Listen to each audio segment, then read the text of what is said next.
Assalamualaikum warahmatullahi wabarakatuh. Halo semuanya.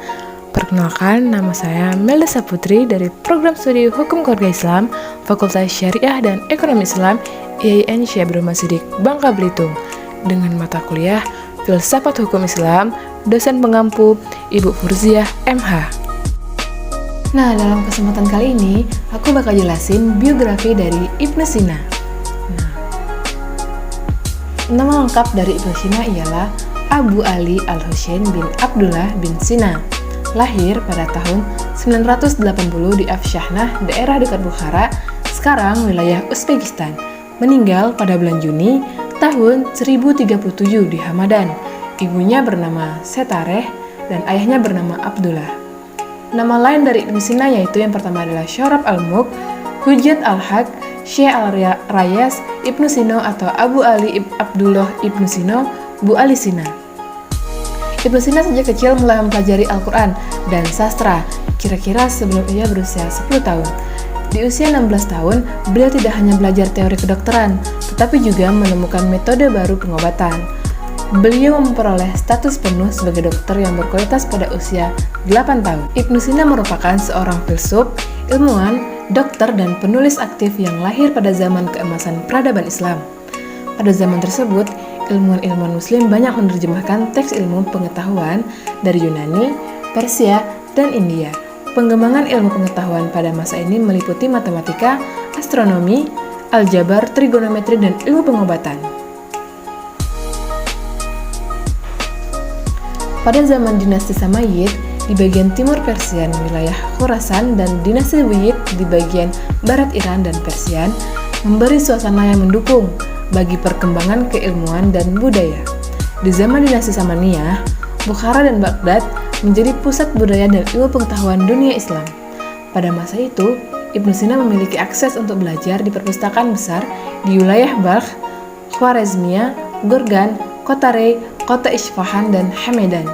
Selain fasilitas perpustakaan yang besar, memiliki banyak koleksi buku, pada masa itu hidup pula beberapa ilmuwan muslim seperti Abu Rayhan al-Biruni, seorang astronom terkenal, Aruzi, Abu Nashr Mansur, seorang matematikawan terkenal dan sangat teliti, Abu al-Khair Khamar, seorang fisikawan dan ilmuwan terkenal lainnya. Ibnu Sina menulis secara ekstensif pada filsafat Islam awal, terutama mata pelajaran logika, etika, dan metafisika, termasuk risalah bernama Logika dan Metafisika. Sebagian dari karya-karyanya ditulis dalam bahasa Arab, bahasa ilmu di Timur Tengah, dan beberapa bahasa Persia. Signifikansi linguistik bahkan sampai hari ini adalah beberapa buku yang ia tulis dalam bahasa Persia, hampir murni. Apa aja sih karya-karya dari Ibnu Sina? Mau tahu nggak? Nih ya, aku kasih tahu. Beberapa karya yang sangat terkenal di antara lain yaitu ada Qanun Fitib atau Canon of Medicine, terjemahan bebas atau aturan pengobatan. Yang kedua itu ada Asy-Syifa, terdiri dari 18 jilid berisi tentang berbagai macam ilmu pengetahuan. Yang ketiga itu ada An-Najat. Yang keempat itu ada Mantiq al-Masyriqin atau logika timur. Nah, penjelasan yang pertama itu ada Qanun Fitib atau Canon of Medicine. Kitab ini memuat berbagai macam informasi tentang obat-obatan dan cara penyembuhan berbagai macam penyakit. Kitab ini juga sering dijuluki dengan ensiklopedia pengobatan, sebab Al-Qanun Fitib ini memuat jutaan topik tentang penyakit, cara pengobatan, dan bahan-bahan untuk pengobatannya. Selanjutnya itu ada Asy-Syifa, yang terdiri dari 18 jilid berisi tentang berbagai macam ilmu pengetahuan. Kitab ini merupakan karya besar Ibnu Sina dalam ilmu pengetahuan dan filsafat.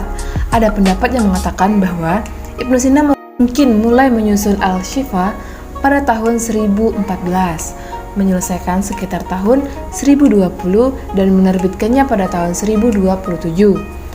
Kitab ini terbagi menjadi 4 bagian. Ada Al-Mantiq atau logika, At-Tibiyat, ilmu alam, Ar-Riyah, Diyat, matematika, sebuah kardivium, aritmatika, geometri, astronomi dan musik, dan Al-Ilahiyat, metafisika.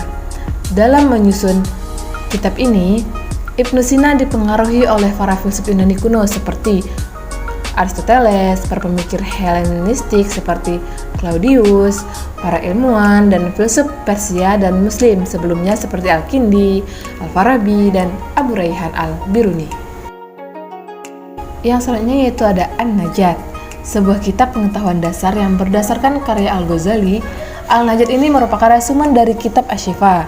Yang keempat itu ada Mantiq al-Masyrikin atau logika. Selain karya filsafatnya tersebut, Ibnu Sina meninggalkan sejumlah esai dan syair.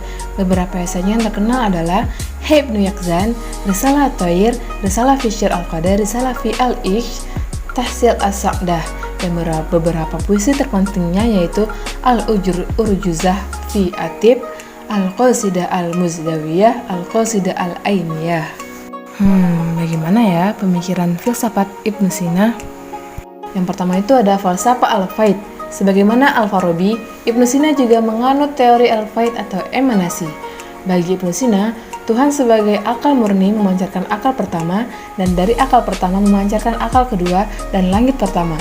Demikian seterusnya, sehingga tercapai akal ke-10 dan bumi.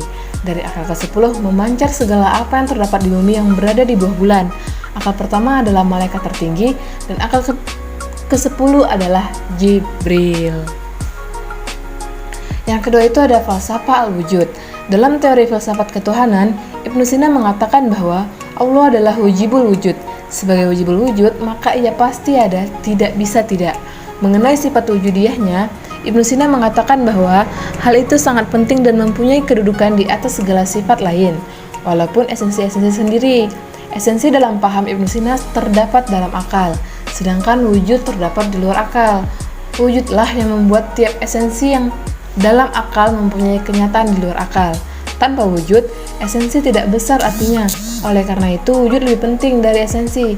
Tidak mengherankan kalau dikatakan bahwa Ibnu Sina telah terlebih dahulu mengajukan filsafatnya.